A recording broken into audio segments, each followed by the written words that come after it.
Good morning students. आज हम start करने वाले हैं पेपर 2 का 5th chapter coordinate geometry. Coordinate geometry इस चैप्टर में हमें कौन सी चीज़ें पढ़नी है।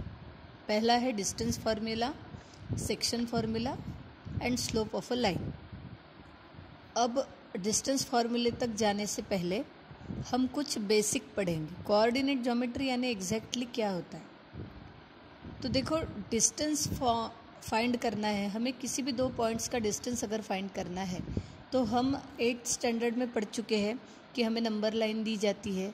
नंबर लाइन पे सेंटर में 0 होता है, राइट हैंड साइड में पॉजिटिव नंबर्स और लेफ्ट हैंड साइड में नेगेटिव नंबर्स। इस तरीके से नंबर लाइन होती है। फिर हमें ऐसे कुछ नाम दिए हैं, सपोज अब P और R। इन दो पॉइंट्स का डिस्टेंस अगर हमें फाइंड करने को बोला है तो हम क्या करते हैं, उस पॉइंट का कोऑर्डिनेट देखते हैं। कोऑर्डिनेट यानी उस पॉइंट के, अब R के नीचे क्या लिखा है 4, सो 4 is the coordinate of R। 4 हा R चा निर्देशक आहे and -1 is the coordinate of P। -1 हा P चा निर्देशक आहे। फिर हम क्या करते हैं, कोऑर्डिनेट उनके देखने के बाद कौन बड़ा है कौन छोटा है वो डिसाइड करते हैं। अब 4 इज ग्रेटर देन -1, सो हम क्या करेंगे, 4 में से माइनस करेंगे -1, यानी 4 माइनस -1 यानी होगा 4 + 1। सो आंसर आएगा 5। यानी P से लेके R तक का डिस्टेंस कितना है, 5 सेंटीमीटर या 5 यूनिट। देखो आप, ये P से 0 तक 1, फिर 0 से यहाँ पर 2, फिर यहाँ पे 3, फिर यहाँ पे 4, यहाँ पे 5, यानी हमें देखते से ही समझ में आ रहा है 5। तो इस तरीके से हमने नंबर लाइन पे जब नंबर्स थे तो उसका डिस्टेंस फाइंड किया। सबसे बड़ा कोऑर्डिनेट, दोनों के कोऑर्डिनेट देखने और जो बड़ा कोऑर्डिनेट है उससे छोटा माइनस करेंगे। इस तरीके से हमें डिस्टेंस मिलता था नंबर लाइन पे। अब हमें कोऑर्डिनेट ज्योमेट्री पढ़ना है तो सबसे पहले कोऑर्डिनेट ज्योमेट्री में हम थोड़ा बेसिक पढ़ेंगे। बेसिक यानी क्या, अब एक्स एक्सिस क्या है, वाई एक्सिस क्या है, क्वाड्रेंट्स किसको बोला, ये सारी बेसिक चीज़ें आपको ऑलरेडी पता है, लेकिन हम जस्ट रिकॉल करेंगे। X axis, Y axis, 4 quadrants होते हैं। फिर on points in the quadrant, then points on the axis, फिर उसके बाद में कौन से क्वाड्रेंट का कौन सा साइन होता है। ये सारी बेसिक चीज़ें पहले हम रिकॉल करेंगे और उसके बाद हम डिस्टेंस फार्मूले पे जाएंगे। तो पहले हम देख लेंगे quadrant, X axis, Y axis. देखो, ये जो वर्टिकल लाइन होती है ये होती है वाई एक्सिस, और ये जो हॉरिजॉन्टल होती है ये होती है एक्स एक्सिस।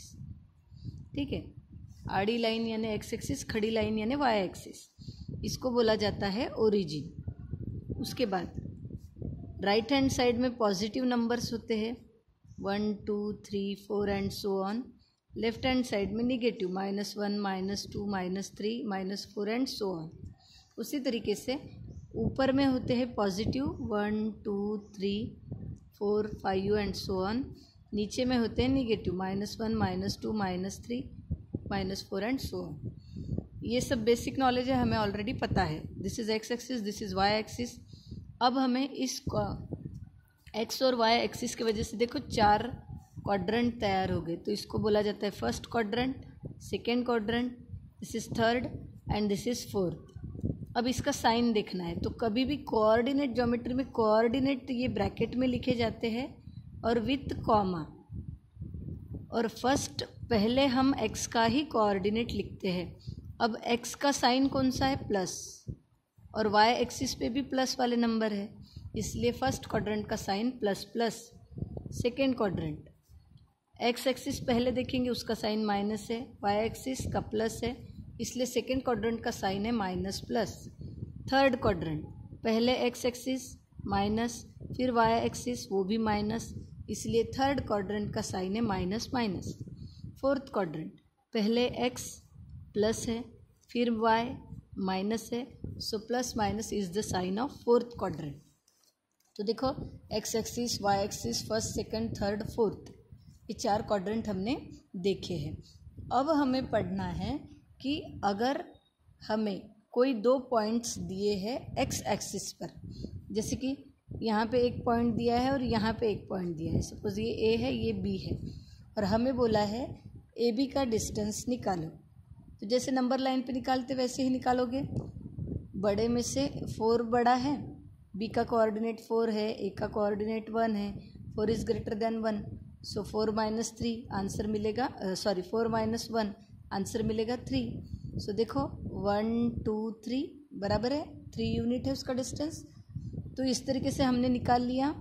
अगर पॉइंट्स एक्सिस पर है, अब यहाँ पे एक्स एक्सिस पे है, तो पहले मैं क्या करूँगी, ए के कोऑर्डिनेट लिखूँगी।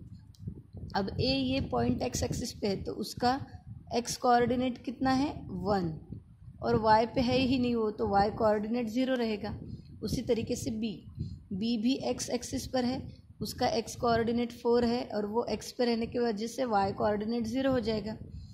तो जब भी आपको पॉइंट एक्स एक्सिस पर दिए हैं तो वाई कोऑर्डिनेट उसका 0 ही रहेगा, और फिर एक्स कोऑर्डिनेट्स जो रहेंगे उनकी हम सब्ट्रैक्शन करेंगे। तो अब ये पहला पॉइंट है इसलिए इसको x1 y1, ये दूसरा है इसलिए इसको x2 y2 लेते हैं। तो हमें डिस्टेंस ए बी, डी यानी स्मॉल डी यानी डिस्टेंस बिटवीन ए बी, इसलिए ए बी लिखा है। कैसे मिला, हमने देखा बड़ा कोऑर्डिनेट है 4 और छोटा है 1, तो 4x2 है माइनस x1, 4 माइनस 1 यानी 3। यानी यहाँ पे हमारा पॉइंट हमें कौन सा फोकस करना है कि जब हमें 2 पॉइंट एक्स एक्सिस पर दिए हैं और हमें उसके डिस्टेंस को फाइंड करने को बोला है, तो हम एक्स कोऑर्डिनेट क्या है उनके वो देखेंगे और उनकी सब्ट्रैक्शन करेंगे। यहाँ पर वाई कोऑर्डिनेट का हमें कुछ भी यूज़ नहीं है क्योंकि हमें point on the x axis बोला है, तो x2 माइनस x1 होगा। उसी तरीके से अगर मैं अभी यहाँ लेती हूँ ये 4 और ये 2, ठीक है, suppose this is a and this is b। अब ये a और b कौन से एक्सिस पर है, y एक्सिस पर है। तो अब मैं इनके y कोऑर्डिनेट्स माइनस करूँगी, x वाले नहीं।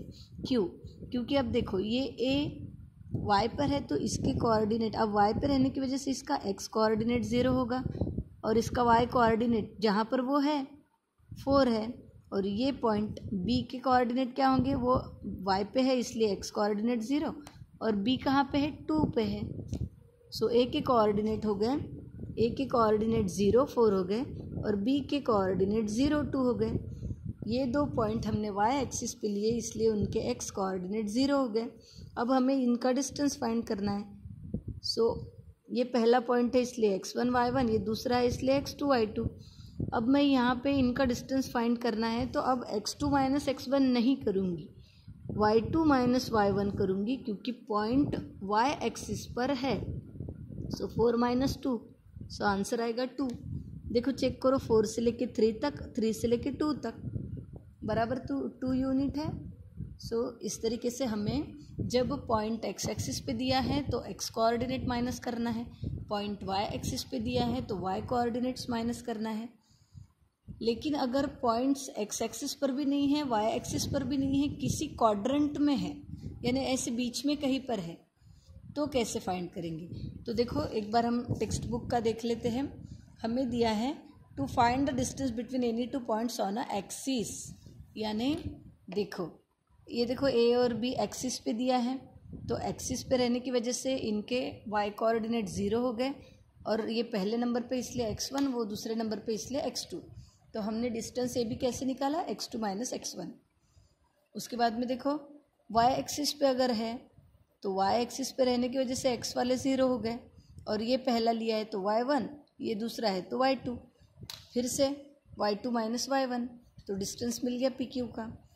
अब हमें तीसरी कंडीशन ये देखनी है कि जब पॉइंट x पे भी नहीं है, y पे भी नहीं है, ऐसे बीच में कहीं पे है, तो हम डिस्टेंस कैसे निकालेंगे।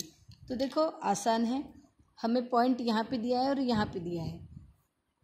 अब इन 2 पॉइंट को हम क्या करेंगे, जोड़ देंगे, तो बन गई ए बी लाइन।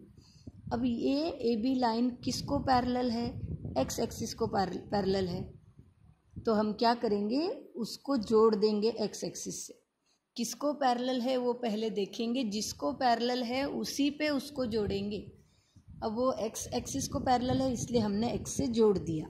फिर हम क्या करेंगे, ये एक्स के ये यहाँ जोड़ दिया अब ये दो पॉइंट तो एक्स एक्सिस पे, तो वाई कोऑर्डिनेट 0 और एक्स के कोऑर्डिनेट क्या होंगे, x1 x2। ये पहले नंबर पे है तो x1, ये दूसरे नंबर पे है तो x2। फिर उसी तरीके से ये जो हमारा पॉइंट है इसका x1 y1 होगा, x2 y2 होगा। अब ये जो फिगर फॉर्म हुई है, ये फॉर्म हुई है रेक्टेंगल की, तो रेक्टेंगल में अपोजिट साइड सेम होते हैं, तो ये ए बी का डिस्टेंस हमें निकालना है। तो हम क्या करेंगे, एल एम का डिस्टेंस निकाल लेंगे। एल एम का डिस्टेंस कैसे निकालेंगे, x2 से x1 माइनस करेंगे, जो भी आंसर मिलेगा वही डिस्टेंस रहेगा ए बी का। तो यहाँ पे वैसे ही किया है, देखो हमने फिगर जोड़ दिए तो रेक्टेंगल मिला, फिर ए बी और एल एम सेम रहेंगे क्योंकि opposite sides of rectangle are equal. फिर एल एम का डिस्टेंस फाइंड करेंगे x2 माइनस x1 से, तो एल एम का जो डिस्टेंस रहेगा वही ए बी का रहेगा, तो ए बी का भी x2 माइनस x1 से ही फाइंड करेंगे। उसी तरीके से अब अगर पॉइंट हमें ऐसे दिए हैं और उनको जोड़ने के बाद जो लाइन है वो y को पैरेलल है, x को नहीं, तो हम क्या करेंगे, उसको x से y से जोड़ देंगे। y से जोड़ने के बाद में हम y के कोऑर्डिनेट इन दो पॉइंट के कोऑर्डिनेट लिखेंगे, क्योंकि ये y पे है तो x कोऑर्डिनेट 0 हो गए और ये 0 से शुरुआत हो रही है, 0 1 2 3 4, इसलिए नीचे वाला 1 लेंगे और ऊपर वाला 2 लेंगे। जब भी मैंने आपको y2 y1 y2 ऐसे बताया था, तो वैसे नहीं, कोऑर्डिनेट से शुरुआत करेंगे। सो y1 y2, ठीक है। फिर हम इसका डिस्टेंस निकाल लेंगे आर एस का, तो आर एस का जितना रहेगा उतना ही पी क्यू का रहेगा, क्योंकि ये फिगर कौन सी है, रेक्टेंगल की, opposite sides are equal. Same यही वैसे ही किया है, देखो P Q R S is rectangle, so P Q is equal to R S. So R S कैसे मिलेगा, y2 माइनस y1 करने से, तो पी क्यू भी कैसे मिलेगा, y2 माइनस y1 करने से, यानी जो आर एस का डिस्टेंस रहेगा वही डिस्टेंस रहेगा पी क्यू का। तो ये हो गई बात जब पॉइंट एक्स एक्सिस पे है, वाई एक्सिस पे है, या फिर ऐसे पॉइंट क्वाड्रेंट में है लेकिन उनको जोड़ने के बाद जो लाइन बनती है वो एक्स को पैरेलल है। पॉइंट क्वाड्रेंट में है लेकिन उनको जोड़ने के बाद जो लाइन बनती है वो वाई को पैरेलल है। तो ऐसे सब पॉइंट्स का हमने डिस्टेंस फाइंड करना सीखे हैं, लेकिन अभी हमें पॉइंट क्वाड्रेंट में दिए हैं, लेकिन जब हम उनको जोड़ेंगे तो वो लाइन किसी को भी पैरेलल नहीं रहेंगी, ना एक्स को ना वाई को। जैसे कि अगर मैंने यहाँ पे एक पॉइंट लिया फर्स्ट क्वाड्रेंट पे, जैसे कि यहाँ लेती हूँ और यहाँ पे लेती हूँ, ठीक है, तो इनको मैं जोड़ूंगी तो ये वाली लाइन एक्स को भी पैरेलल नहीं है, वाई को भी पैरेलल नहीं है। तब मैं इन दो पॉइंट्स का डिस्टेंस कैसे निकालूंगी, तब इन दो पॉइंट्स का डिस्टेंस निकालने के लिए हमें डिस्टेंस फार्मूले की ज़रूरत पड़ेगी। तो अभी हम देखते हैं डिस्टेंस फार्मूला। तो देखो डिस्टेंस फार्मूला में जैसे कि अब ए और बी ये दो पॉइंट है, अब ये ए बी को मैंने जोड़ दिया, तो ए और बी को जोड़ने के बाद जो लाइन बनी है वो एक्स को भी पैरेलल नहीं है, वाई को भी नहीं है। तो अब हम इसका डिस्टेंस कैसे निकालेंगे, तो इसका डिस्टेंस निकालने के लिए हमें डिस्टेंस फार्मूला यूज़ करना पड़ेगा। देखो यहाँ पे क्या किया है, ये हमने जोड़ दिया, ऐसे ट्रायंगल बना दिया, यहाँ से एक परपेंडिकुलर ड्रॉ किया एक्स पे और फिर उसको उस परपेंडिकुलर पे ए से लेके परपेंडिकुलर बना दिया। तो ए के कोऑर्डिनेट होंगे x1 y1, x2 y2 और इसके x2 y1। क्यों, क्योंकि ये देखो इस लाइन में ही है, तो ये यहीं पे मीट होने वाला है, ये ऐसे ही मीट होगा, तो इसीलिए इसका x2 y1 और ये x2 पे ही मीट होगा, इसलिए इसका ये कोऑर्डिनेट कॉमन है। तो हमने ट्रायंगल बना दिए, ट्रायंगल बनाने के बाद ये 90 का एंगल बनने वाला है, तो पाइथागोरस यूज़ किए, ए डी बी में पाइथागोरस अप्लाई किए, तो A B square is equal to A D square plus B D square आएगा, तो A B square is equal to A D square plus B D square. अब मुझे A D का distance निकालना है, A D का, तो मैं क्या देखूंगी, ए डी लाइन ये एक्स एक्सिस को पैरेलल है, तो मैं एक्स के कोऑर्डिनेट माइनस करूंगी, x2 माइनस x1, तो ए डी का डिस्टेंस होगा x2 माइनस x1। वहाँ पे उन्होंने ए डी का स्क्वायर लिखा है इसलिए हमने x2 माइनस x1 का स्क्वायर लिख दिया, प्लस बी डी का डिस्टेंस निकालना है, तो बी डी किसको पैरेलल है, y को पैरेलल है, तो हम सिर्फ y कोऑर्डिनेट सब्ट्रैक्ट करेंगे, y2 माइनस y1। तो देखो y2 minus y1 B D का स्क्वायर है इसलिए y2 माइनस y1 का स्क्वायर, तो ए बी स्क्वायर, तो taking square root of both side अगर लेंगे तो ए बी स्क्वायर का ए बी हो जाएगा और इसको मिल जाएगा square root. So A B is equal to under root x2 minus x1 whole square plus y2 minus y1 whole square. So this is the distance formula which we have to used in finding the distance when the points are present in the quadrant.